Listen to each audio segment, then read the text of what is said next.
जय हिंद साथियों, स्वागत है आपका अपने YouTube channel physical education arena में। जैसा कि मैंने आपसे बोला था कि नेक्स्ट 30 क्वेश्चन हम अगली वीडियो में स्टार्ट करेंगे, तो कल की वीडियो का आज हमारा पार्ट सेकंड होने वाला है, जिसमें वही हम बेसिकली फिजिकल एजुकेशन के जो भी टीसीटी पीसीटी एग्जाम्स के जो मेन क्वेश्चंस होते हैं उन पे फोकस करने वाले हैं। ठीक है, तो आपका टाइम ना वेस्ट करते हुए जल्दी से हम क्लास को स्टार्ट करेंगे। तो 20वां क्वेश्चन हमने 20 क्वेश्चन हमने क्लियर कर लिए थे कल की वीडियो में। उन क्वेश्चन से रिलेटेड आपको कोई भी क्वेरीज हो तो आप कमेंट बॉक्स में मेरे को ज़रूर बताएं। ठीक है, तो आज का हम क्वेश्चन नंबर 21 की तरफ चलेंगे। भी बहुत इंपॉर्टेंट क्वेश्चन है साथियों। ठीक है, तो यहाँ तक हमने क्वेश्चन क्लियर कर लिए थे कल की डेट में, ग्लाइडिंग जॉइंट तक।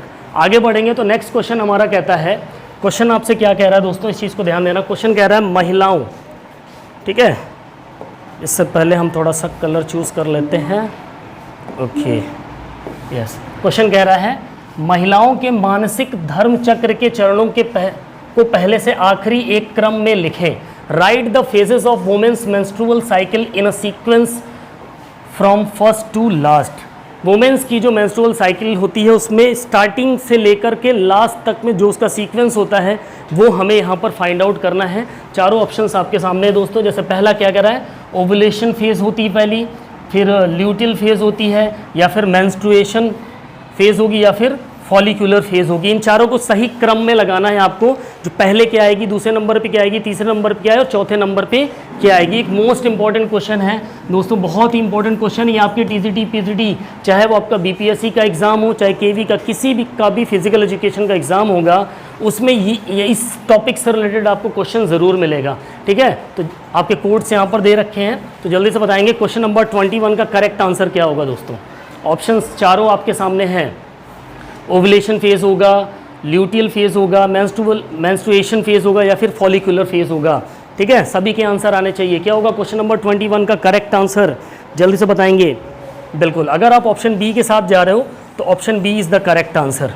ठीक है, तो सबसे नंबर 1 पे आपका आएगा मेंस्ट्रुएशन फेज आएगा। ठीक है, नंबर 1 पे आपका मेंस्ट्रुएशन फेज आएगा, नंबर 2 पे आपका आएगा फॉलिकुलर फेज आएगा, नंबर 3 की अगर मैं बात करूं तो आपका ओवुलेशन फेज आएगा, और नंबर 4 पे आपका बच गया ल्यूटियल फेज आएगा। ठीक है, इस तरीके से सीक्वेंस में हमको इसको लिखना है। ठीक है, इस चीज़ को ध्यान रखना। आपका सीक्वेंस में भी पूछ सकता है या आपसे क्वेश्चन पुटअप कर सकता है कि मेंस्ट्रुअल साइकिल का पहला स्टेप क्या होगा। तो पहला स्टेप आपका होगा कौन सा, ल्यूटियल फेज होगा। सेकेंड स्टेप आपका मेंस्ट्रुएशन फेज होगा, थर्ड स्टेप आपका ओवुलेशन फेज होगा, और फोर्थ स्टेप आपका ल्यूटियल फेज होगा। ठीक है, नेक्स्ट क्वेश्चन पे चलते हैं। अगला क्वेश्चन भी बहुत इंपॉर्टेंट क्वेश्चन है दोस्तों।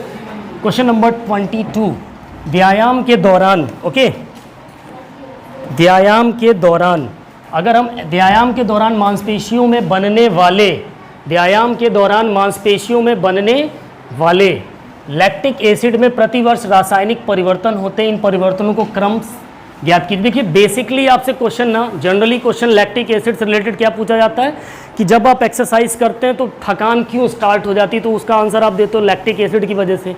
लेकिन एक बहुत नॉर्मल क्वेश्चन है, आज की डेट में आपको डीपली क्वेश्चन पूछेगा तो यहाँ पर क्या पूछ रहा है कि lactic acid form during exercise in the muscle undergoes reversible chemical changes, find the correct sequence of these changes. जब व्यायाम के दौरान लैक्टिक एसिड हमारी बॉडी में बनता है तो उस दौरान कौन कौन से केमिकल चेंजेस होते हैं, उनको हमें सीक्वेंस फॉर्म में डालना है। केमिकल चेंजेस तो ये पांचों होते हैं। अब इन पांचों में पहले क्या बनेगा, फिर उसके बाद क्या बनेगा, इस चीज़ को मैं डिस्क्राइब करना है। ठीक है, तो एक बहुत इंपॉर्टेंट क्वेश्चन है। तो क्वेश्चन नंबर 22 का करेक्ट आंसर क्या होगा, सारे के सारे जवाब देंगे। ऑप्शंस आपके सामने यहाँ कोड में दे रखे हैं। क्या होगा सही जवाब, जल्दी से बताएंगे सभी के सभी। बिल्कुल, इसका जो करेक्ट आंसर होगा, अगर आप ऑप्शन डी के साथ जा रहे हैं, ठीक है, किसके साथ, ऑप्शन डी के साथ, ठीक है, तो आप करेक्ट आंसर पे जाओगे। ठीक है, नंबर 1 पे अगर हम बात करें तो पहले नंबर पे आपका आ जाएगा दोस्तों मसल ग्लाइकोजन। ठीक है, ये आपका फर्स्ट नंबर पे पहले ये केमिकल चेंज होगा। इसके बाद अगर हम बात करें तो फिर आपका आ जाएगा मसल फायरुवेट होगा दूसरे नंबर पे, ये दूसरा केमिकल चेंज होगा। ओके, तीसरे नंबर की अगर मैं बात करूँ तो फिर ब्लड लैक्टेट में केमिकल चेंजेस होंगे आपके।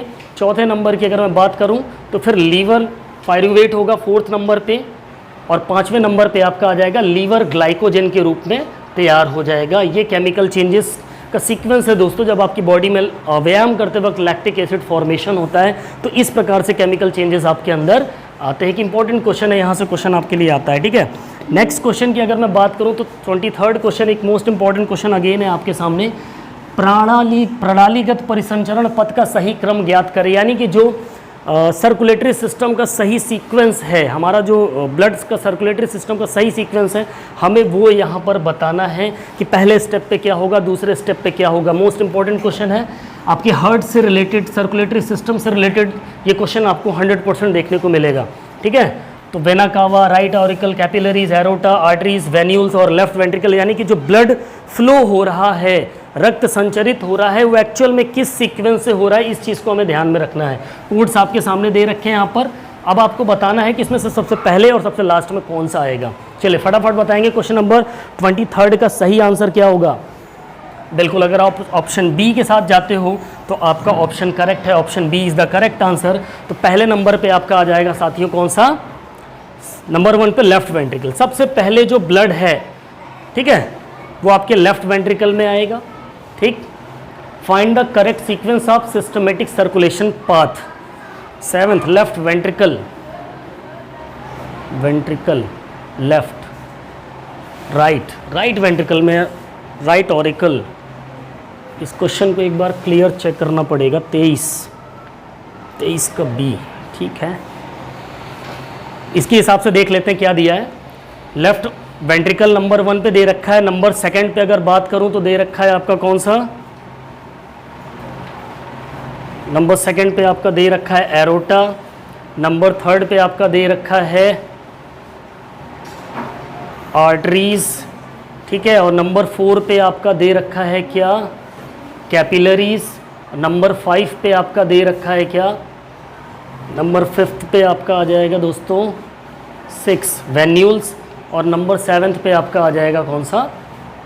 Vena cava and then right auricle. अब इस क्वेश्चन को अभी थोड़ा सा ध्यान में रखना है, इंपॉर्टेंट चीज़। हमारा हार्ट जो होता है वो 4 चैम्बर से डिवाइड होता है।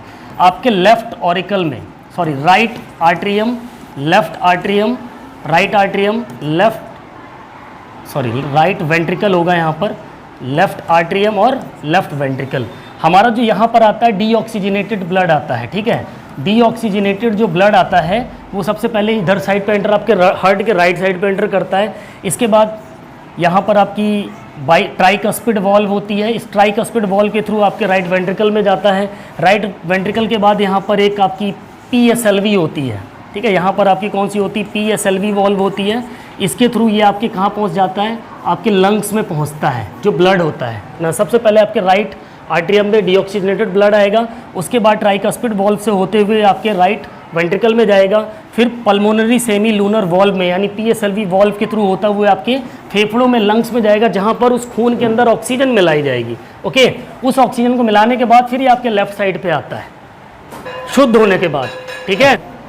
अगले क्वेश्चन पे अगर हम चलें, सो नेक्स्ट क्वेश्चन आपसे क्या कह रहा है दोस्तों? क्वेश्चन नंबर 24, 24वां क्वेश्चन आपसे कह रहा है match the list with first with list second. यहाँ पर मैच ऑफ द फॉलोइंग करना है हमको। Explosive strength, agility, flexibility, strength, endurance, ठीक है, इतनी चीज़ दी है।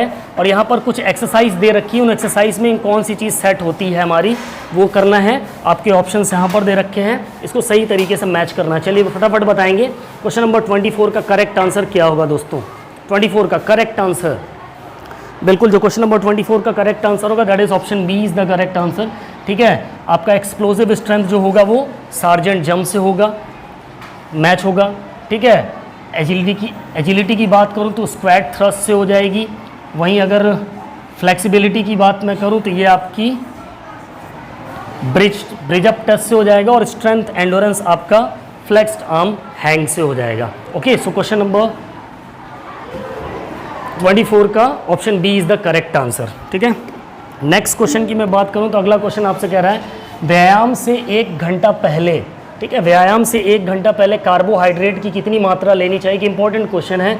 The amount of carbohydrate to be consumed 1 hour prior to exercise, ठीक है। 1 gram of carbohydrate per kilogram of body weight, 2 gram of carbohydrate per kilogram of body weight, 2.5 grams of carbohydrate per kilogram of body weight, या 3 gram carbohydrate per kilogram of body weight. एक most important लेकिन एक आसान सा question है। तो question number 25 का correct answer क्या होगा? जल्दी से जल्दी जवाब देंगे दोस्तों। बिल्कुल, option A is the correct answer, that is 1 gram carbohydrate per kilogram body weight के हिसाब से 1 घंटे में एक्सरसाइज तो पहले हम लेते हैं, ठीक है। अगला क्वेश्चन है, निम्नलिखित में से जल में घुलनशील विटामिन ज्ञात करिए, ठीक है। Find the water soluble vitamins from the following. यहाँ से वाटर सॉल्युबल विटामिन हमको फाइंड आउट करनी है। कितनी विटामिन होती हैं? ए, बी, सी, डी, ई और के, ये बेसिक हमारी विटामिन होती है। इसमें से हमें वाटर सॉल्युबल विटामिन के बारे में पता करना है दोस्तों, ठीक है।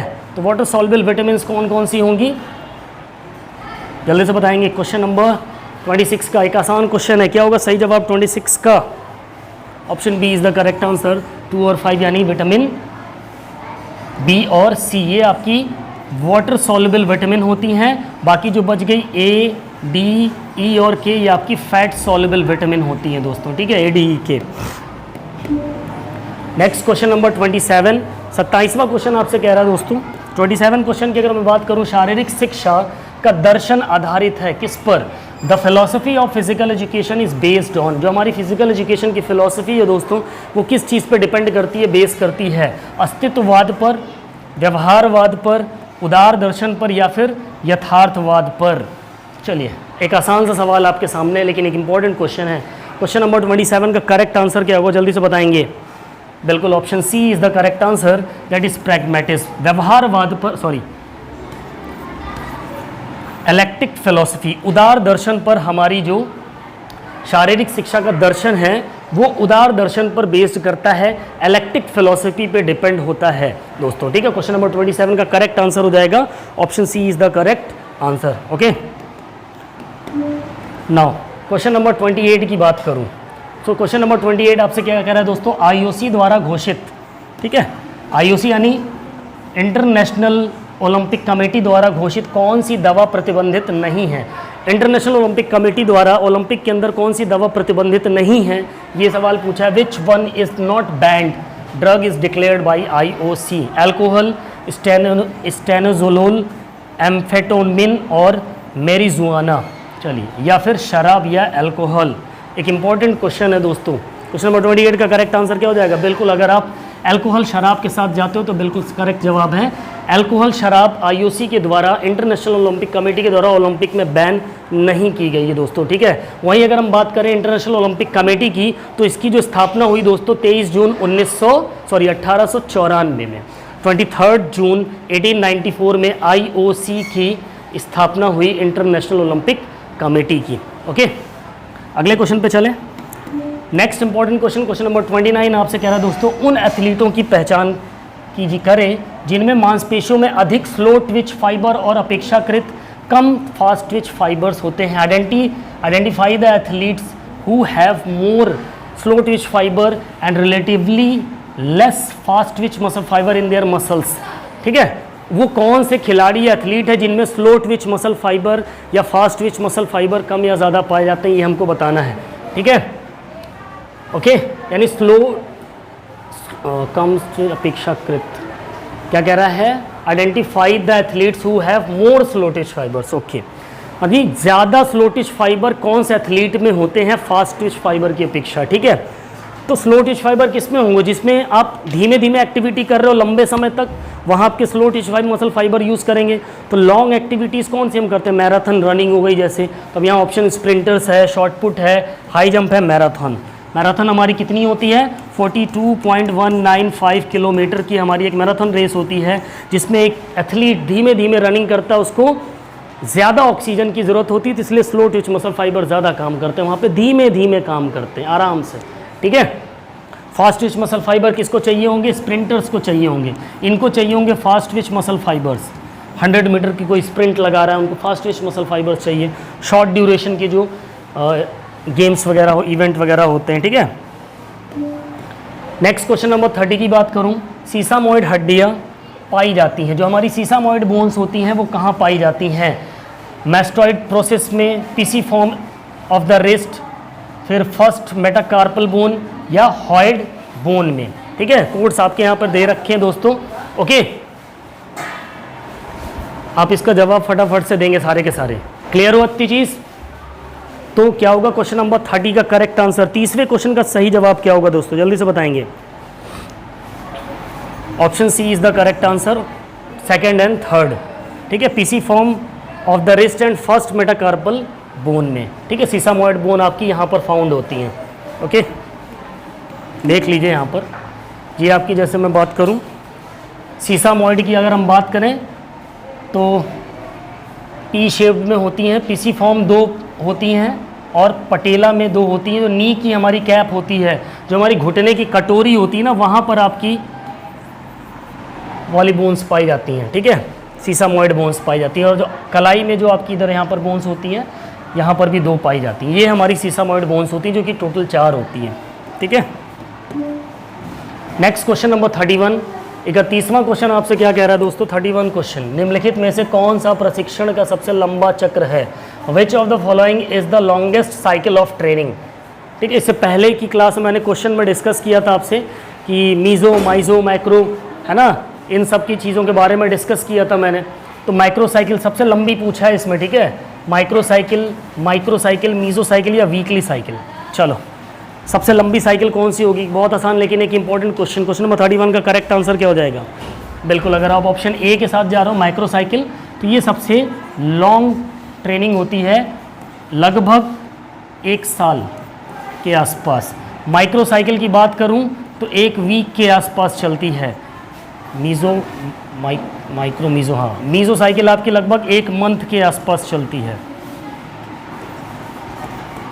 ठीक है, ओके। नाउ क्वेश्चन नंबर 32, 32वें क्वेश्चन की अगर मैं बात करूं तो उससे पहले आप पीरियडाइजेशन जो होता है वो आप यहाँ पर देख पाओगे। जो हमारी ट्रेनिंग साइकिल का पीरियडाइजेशन होता है, यहाँ पर आपका माइक्रो साइकिल, मीज़ो साइकिल और माइक्रो, सबसे छोटी साइकिल ये होती है जो कि आपकी कितने टाइम तक चलती है?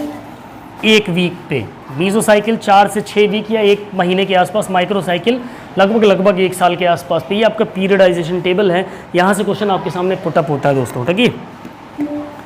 नेक्स्ट क्वेश्चन नंबर 32, 32वां क्वेश्चन आपसे कह रहा है दोस्तों, मांसपेशियों के काम को रिकॉर्ड करने के लिए उपयोग किए जाने वाले उपकरण का नाम बताइए, ठीक है। Name the device used for recording muscular work, ergometer, electromyogram, ergograph या फिर all of the above. Question number 32, जो हमारी मसल्स का वर्क होता है उसको मेज़र करने के लिए इन चारों apparatus में से कौन सा apparatus या कौन सा इक्विपमेंट यूज़ किया जाता है, वो आपको बताना है। एक इंपॉर्टेंट क्वेश्चन है दोस्तों, ठीक है, बहुत इंपॉर्टेंट क्वेश्चन है ये।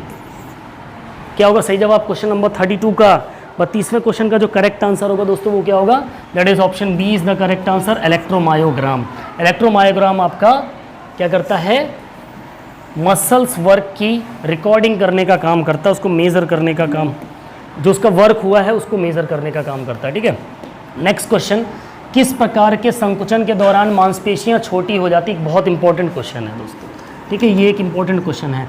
Shortening of the muscle occurs during which type of contraction? किस प्रकार के कॉन्ट्रैक्शन में मसल्स का साइज कम हो जाता है, छोटी हो जाती है, ठीक है। Concentric contraction, eccentric contraction, isokinetic या ऑल ऑफ दीज? यहाँ पर ऑल कट गया, ऑल ऑफ दीज या all of the, sorry, none of these, none of these, okay. So question number 33 का करेक्ट आंसर क्या होगा? जल्दी से बताएंगे।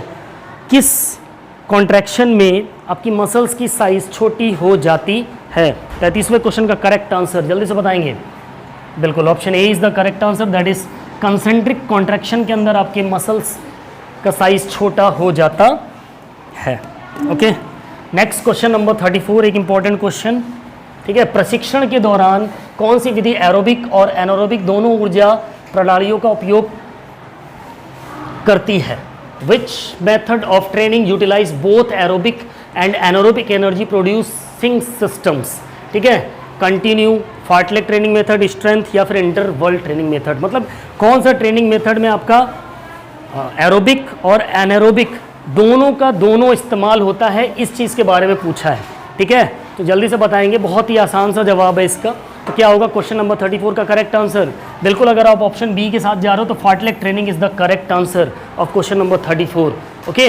फार्टलेक ट्रेनिंग की बात करूं तो इसमें किसी प्रकार का कोई नियम नहीं होता, आपका कोच ले जाएगा, आपको पहाड़ पे छोड़ देगा, अब चाहे आप दौड़ो, कूदो, चलो, पहाड़ पे चढ़ जाओ, पेड़ पे चढ़ जाओ, कोई रेस्ट्रिक्शंस नहीं होती है इसमें, ठीक है, और कोई टाइम मॉड्यूलेशन भी नहीं होती है। इसीलिए इसमें एरोबिक और एनारोबिक दोनों प्रकार की गतिविधि होती है, ठीक है, इस चीज़ को ध्यान रखिएगा आप।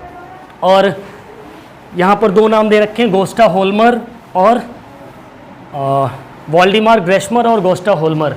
गोस्टा होल्मर आपके फार्टलेग ट्रेनिंग के जन्मदाता हैं दोस्तों, और इंटरवल ट्रेनिंग के आपके वाल्डिमार ग्रेशमर इसके फादर हैं। ठीक है, ध्यान रखिएगा, फादर हैं इसके, जनक हैं इसके। ओके, नेक्स्ट क्वेश्चन की मैं बात करूं तो अगला क्वेश्चन आपसे कह रहा है क्वेश्चन नंबर 35, 35वां क्वेश्चन, दरवाज़ा क्लोज कर दो जी। 35वां क्वेश्चन आपसे क्या कह रहा है, वह प्रशिक्षण विधि जो हृदय के स्ट्रोक की मात्रा को बढ़ाती है और इसलिए पैर तक रक्त और ऑक्सीजन पहुंचाने की क्षमता बढ़ाती है। The training method which increases the heart's stroke volume and hence its ability due to deliver blood and oxygen to legs. ठीक है, रक्त और ऑक्सीजन को हमारे पैरों तक पहुंचाने के लिए या हृदय के स्ट्रोक की मात्रा को बढ़ाती है और इसलिए पैरों तक, हमारे पैरों तक क्या करती है, ऑक्सीजन और रक्त को पहुंचाने की क्षमता बढ़ा देती है। ठीक है, तो जैसे पहला है continuous training method, fartlek training method, interval training method और वेट ट्रेनिंग मेथड। इन चारों ट्रेनिंग मेथड में से वह कौन है जो आपके हार्ट स्ट्रोक वॉल्यूम को बढ़ा दे और ब्लड और ऑक्सीजन को आपके लेग्स तक पहुंचाने में मदद करे। ठीक है, तो क्या होगा इसका सही जवाब? एक इंपॉर्टेंट क्वेश्चन, क्वेश्चन नंबर 35, 35वें क्वेश्चन का सही जवाब क्या होगा? बिल्कुल option C is the correct answer, interval training. ठीक है, इंटरवल ट्रेनिंग मेथड जो होता है वो आपका स्ट्रोक वॉल्यूम को इंक्रीज कर देता है, जिसके कारण क्या हो जाता है, आपका जो रक्त है और ऑक्सीजन आपके पैरों तक अच्छे से आराम से पहुंच पाता है।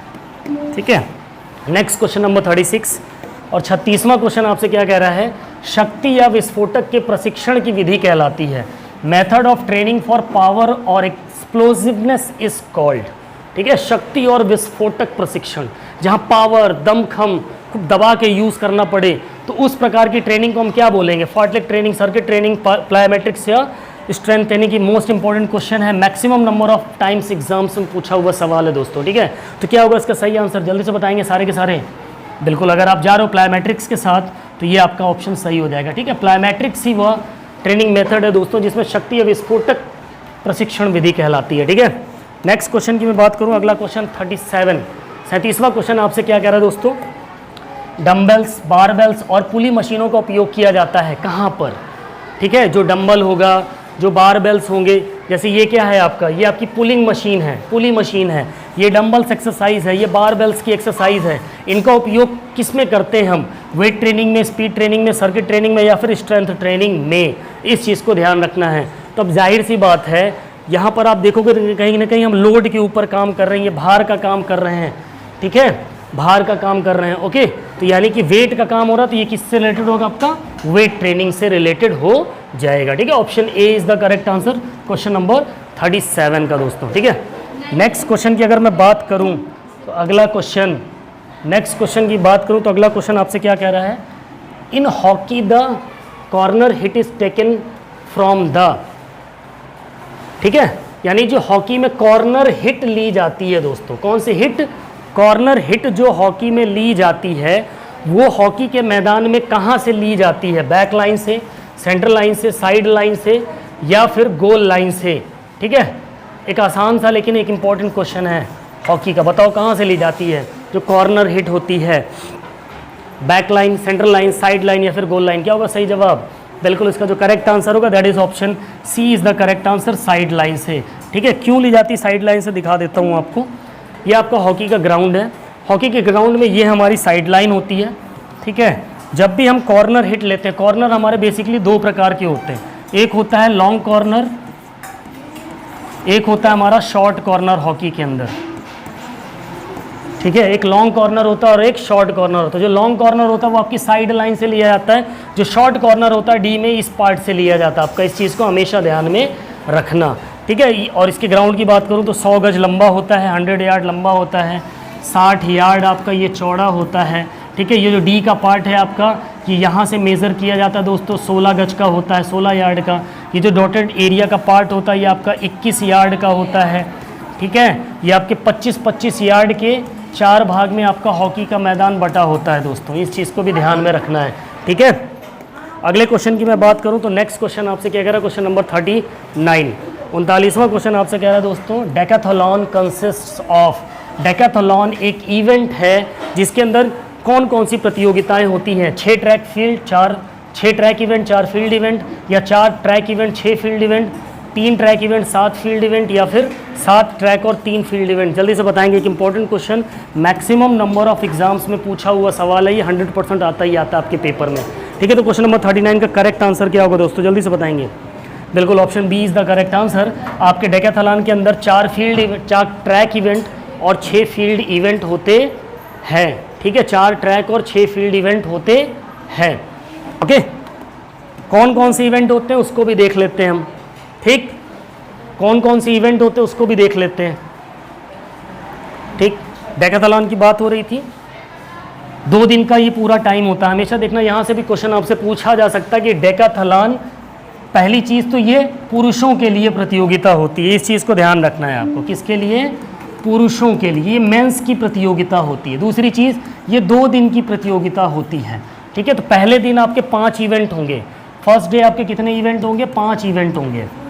5 इवेंट में 100 metre sprint, long jump, shot put, high jump और 400 मीटर की स्प्रिंट होगी, रेस होगी। दूसरे दिन में आपके 110 मीटर हर्डल, बाधा दौड़, discus throw, pole vault, javelin throw और 1500 मीटर रन होगा।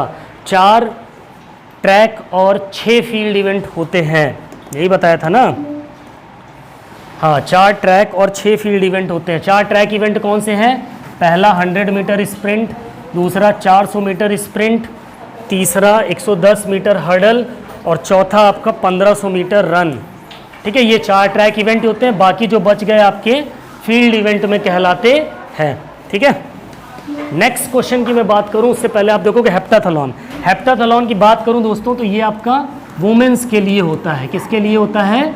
वुमेन्स के लिए होता है। ठीक है, वुमेन्स के लिए। ये भी आपकी 2 दिन की चलने वाली प्रतियोगिता है, 2 डेज। ठीक, इसमें 100 मीटर हर्डल होती है पहले दिन, फिर हाई जंप, फिर शॉर्ट पुट, फिर 200 मीटर स्प्रिंट, दूसरे दिन long jump, javelin throw, 800 metre run. इसमें कितने ट्रैक इवेंट होते हैं? एक 800 मीटर हो गया, एक 200 मीटर हो गया, एक 100 मीटर हो गया। ठीक है, 3 इसमें ट्रैक इवेंट होते हैं। ठीक है, और 3 और 4 इसमें फील्ड इवेंट होते हैं। 3 ट्रैक होंगे और 4 इसमें फील्ड इवेंट होंगे। ओके, इस चीज़ को ध्यान में रखना है। नेक्स्ट क्वेश्चन नंबर 40वें क्वेश्चन की मैं बात करूं तो which of width of volleyball net, volleyball का जो नेट है उसकी चौड़ाई कितनी होती है दोस्तों? 1.80 मीटर, 1.20 मीटर, 1.10 मीटर या 1 मीटर? बहुत ही आसान लेकिन एक इंपॉर्टेंट क्वेश्चन है दोस्तों। वॉलीबॉल गेम से 100% आपसे क्वेश्चन पूछे ही जाते हैं। तो कितनी होती है वॉलीबॉल नेट की चौड़ाई? जल्दी से बताएंगे, सभी के आंसर आने चाहिए इस पर। ठीक है, बिल्कुल option D is the correct answer, 1 metre. आपका वॉलीबॉल का जो नेट होता है दोस्तों वो 1 मीटर चौड़ा होता है। कितने मीटर चौड़ा होता है? 1 मीटर चौड़ा होता है वॉलीबॉल का नेट जो होता है आपका। ठीक है, यहाँ पर आप देख सकते हो जो वॉलीबॉल का नेट है, तो वॉलीबॉल नेट की बात करूँ तो इसकी चौड़ाई यहाँ से यहाँ तक आपकी 1 मीटर होती है। यहाँ पर जो एंटीना लगा दोस्तों इसकी जो हाइट होगी वो होगी 1.80 मीटर। 1 मीटर आपका नेट पे होगा और 0.80 मीटर आपका नेट के बाहर होता है। ठीक है, इस चीज़ को ध्यान रखना है। नेक्स्ट क्वेश्चन अगेन वॉलीबॉल से, height of antenna in volleyball is, पीछे ही मैंने क्लास में बता दिया, सॉरी क्वेश्चन में बता दिया कि जो एंटीना की हाइट होती कितनी होती है? 1.80 मीटर। तो इसका सही आंसर क्या हो जाएगा? Option A is the correct answer, 1.80 metre. और एक चीज़ और ध्यान रखना, आपसे वॉलीबॉल एंटीना का कलर भी पूछ लेता तो यहाँ पर आपको मेंशन होगा रेड और वाइट में इसकी कलरिंग्स होती है। ओके, नेक्स्ट क्वेश्चन नंबर 42वां क्वेश्चन आपसे कह रहा है height of the volleyball net for men is, पुरुषों के लिए वॉलीबॉल में जो नेट होती है उसकी हाइट कितनी रखी जाती है? Options 2.40 metre, 2.41, 2.42, 2.43। एक मोस्ट इंपॉर्टेंट और ज़्यादातर पूछा जाने वाला सवाल, बताओ क्या होगा इसका सही जवाब? बिल्कुल, अगर आप जा रहे हो ऑप्शन डी के साथ तो आपका बिल्कुल सही जवाब है। 2.43 मीटर आपकी पुरुषों के लिए, मेंस के लिए आपकी वॉलीबॉल नेट की हाइट होती है। ओके, नेक्स्ट क्वेश्चन की बात करूं, question number 43, what is the weight of basketball, इस बास्केटबॉल का वजन कितना होना चाहिए दोस्तों? 400 ग्राम से 800 ग्राम तक, 500 ग्राम से 600 ग्राम तक, 567 ग्राम से 650 ग्राम तक, 567 से 650, ये 2 बार हो गया है, एक ही को मान लो आप। चलो 3 ही ऑप्शन मान के चलते हैं। ठीक है, जल्दी से बताएंगे क्वेश्चन नंबर 43 का करेक्ट आंसर क्या होगा? बिल्कुल, अगर ऑप्शन सी के साथ आप जाते हो बिल्कुल सही जवाब है, 567 से 650 ग्राम तक वॉलीबॉल का वज़न होता है। बात करें इसके फादर की बात करें इसके फादर की, जनक की, तो डॉक्टर जेम्स ने स्मिथ। डॉक्टर जेम्स ने स्मिथ फादर ऑफ बास्केटबॉल हैं। 1891 अमेरिका में इस खेल का इजाद इन्होंने किया था। वही अगर आपसे वॉलीबॉल के फादर का नाम पूछ ले तो आपको ध्यान रखना है विलियम जी मॉर्गन। ठीक है, विलियम जी मॉर्गन याद रखना है वॉलीबॉल के लिए। Okay, next question number 44, what is the hiki wake in judo. Judo के अंदर हिकी वाके शब्द का मतलब क्या होता है? A draw, A penalty, A point या ए प्लेयर। चलिए, बहुत ही आसान लेकिन इंपॉर्टेंट क्वेश्चन। जूडो, ताइकांडो, इन सब की टर्मोलॉजी से आपसे क्वेश्चन पूछे जाएंगे, चाहे वो आपका बीपीएससी हो, चाहे किसी भी चीज़ का एग्जाम हो। बहुत ही आसान लेकिन एक इंपॉर्टेंट क्वेश्चन। क्या होगा सही जवाब? बिल्कुल, अगर आप ऑप्शन ए के साथ जा रहे हो ड्रॉ, तो आपका आंसर सही है। हिकी वाके का मतलब होता है कि दोनों टीमें बराबर, टाई हो गई, दोनों टीम में टाई होगी, बराबर पॉइंट्स में आ गए। ठीक है, और एक और चीज़ आपसे कभी कभी पूछ लेगा कि ये जो जूडो गेम है वो किस प्रकार का गेम है। दोस्तों, ये कॉम्बैटिक्स में आता है। किस में आता है? कॉम्बैटिक्स में आता है आपका बॉक्सिंग, जूडो, टाइकांडो, फेंसिंग, ये सारी चीज़ें आपकी कॉम्बैटिक्स में आती हैं। नाउ क्वेश्चन नंबर 45, 45वां क्वेश्चन। भारोत्तोलन प्रतियोगिता में दो प्रयासों के बीच में वजन में वृद्धि कम से कम नहीं होनी चाहिए। मतलब कम से कम नहीं होनी चाहिए, किससे कम नहीं होनी चाहिए? ठीक है, 2.5 किलोग्राम से कम नहीं होनी चाहिए, 5 किलोग्राम से कम नहीं होनी चाहिए, 10 किलोग्राम से कम नहीं होनी चाहिए, या 2 किलोग्राम से। मतलब जब भी हमने एक बार उठाया, उसके बाद जब हम वेट बढ़ाते हैं तो मिनिमम कम से कम कितना वेट हम बढ़ा सकते हैं वो पूछा है यहाँ पर। ठीक है, तो क्या होगा इसका सही जवाब? जल्दी से बताएंगे। बिल्कुल, अगर आप जा रहे हो ऑप्शन बी के साथ तो बिल्कुल करेक्ट आंसर है। 5 किलो कम से कम, 5 किलो से कम नहीं होना चाहिए। मीराबाई चानू, नाम सुना ही होगा आपने। मीराबाई चानू 201 किलोग्राम में कॉमनवेल्थ गेम्स 2022 में गोल्ड मेडलिस्ट रही है। दोस्तों, एक इंपॉर्टेंट पॉइंट है, ध्यान रखना। ठीक है, मीराबाई चानू 201 किलो उठाया था इसने 2022 के कॉमनवेल्थ गेम में। ठीक है, 201 किलो। अगला question, question number 46, how many members are there in one team in the game of rugby. Rugby की एक टीम में कुल कितने खिलाड़ी होते हैं? 14 होते हैं, 15, 16, 17? जल्दी से बताओ फटाफट। How many number of players in rugby team. Question number 46 का करेक्ट आंसर क्या हो जाएगा? बिल्कुल, अगर आप ऑप्शन बी के साथ जा रहे हो तो बिल्कुल करेक्ट आंसर है 15 प्लेयर्स होते हैं रग्बी टीम में। ठीक है, नाउ क्वेश्चन नंबर 47, 47वां क्वेश्चन आपसे कह रहा है, what is the measurement of table tennis table. 100% exam में आने वाला सवाल है। Table tennis, hockey, volleyball, football, ये ऐसे, जूडो, टाइकांडो, ये ऐसे गेम है जहाँ से एक एक क्वेश्चन आपको हर पेपर में देखने को मिलेगा। ठीक है, तो पूछा टेबल टेनिस की मेजरमेंट क्या होती है, उसकी लंबाई, चौड़ाई और हाइट कितनी होगी। 2.74 मीटर लंबा, 1.525 मीटर चौड़ा, या 76 सेंटीमीटर ऊंचा। ऐसी चारों ऑप्शंस आपके सामने हैं। जल्दी से बताएंगे क्वेश्चन नंबर 47 का करेक्ट आंसर क्या होगा साथियों, फटाफट से। बिल्कुल, अगर आप ऑप्शन ए के साथ जाते हो तो आप बिल्कुल सही हो। टेबल की जो आपकी हाइट होती है, सॉरी लंबाई होती है, इस टेबल की जो लंबाई होगी दोस्तों वो होगी 2.74 मीटर। वहीं अगर इसकी हम चौड़ाई की बात करें, ये जो चौड़ाई होती दोस्तों होती 1.525 मीटर, और इसकी हाइट की अगर हम बात कर दें तो 76 सेंटीमीटर इसकी हाइट हो जाती है। ओके, नाउ क्वेश्चन नंबर 48 से पहले एक और चीज़ देख लो, ये वही डायमेंशन है जो मैंने आपको बताया। ठीक है, इसको स्क्रीनशॉट लेके रख लेना। इसमें आपसे मीटर के साथ साथ इंचेस में भी पूछ सकता है, हाइट वगैरह। ठीक, next question number 48, choose the correct Olympic motto. बहुत इंपॉर्टेंट क्वेश्चन। ओलंपिक का मोटो क्या है? CTS, RTS, 40S या कंट्रीब्यूटर्स, CTS, RTS, 40S या कम्युनिटर, हायर, स्ट्रॉन्गर, फास्टर और विनर, या नन ऑफ दिस। एक इंपॉर्टेंट क्वेश्चन है। अभी तक हमारे 3 मोटो होते थे, सबको पता है, CTS, RTS और 40S।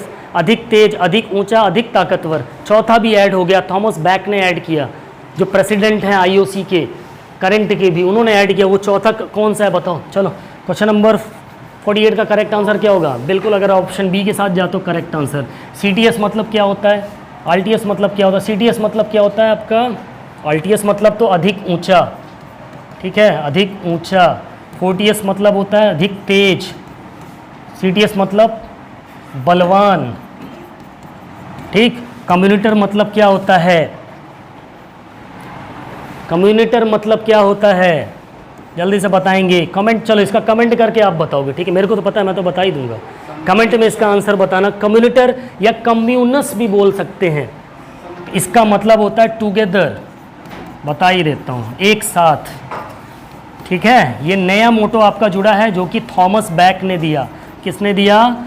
थॉमस बैक ने दिया। और करंट प्रेसिडेंट है आपके किसके? IOC के, ध्यान रखना, ठीक है। फास्टर, हायर, स्ट्रॉन्गर और टुगेदर। चलो नेक्स्ट क्वेश्चन की बात करूं, question number 49, sector angle of javelin throw. Most important question, जितने भी आपके सेक्टर है, चाहे शॉर्ट पुट का हो, जेवलिन का हो, हैमर का हो, उनका सेक्टर एंगल आपको याद होना चाहिए। 34.92 डिग्री, 29 डिग्री, 36 डिग्री या 36.92 डिग्री। चलिए बताइए क्वेश्चन नंबर 49 का करेक्ट आंसर क्या हो जाएगा? बिल्कुल option B is the correct answer, 29 degree. Basically ये आपका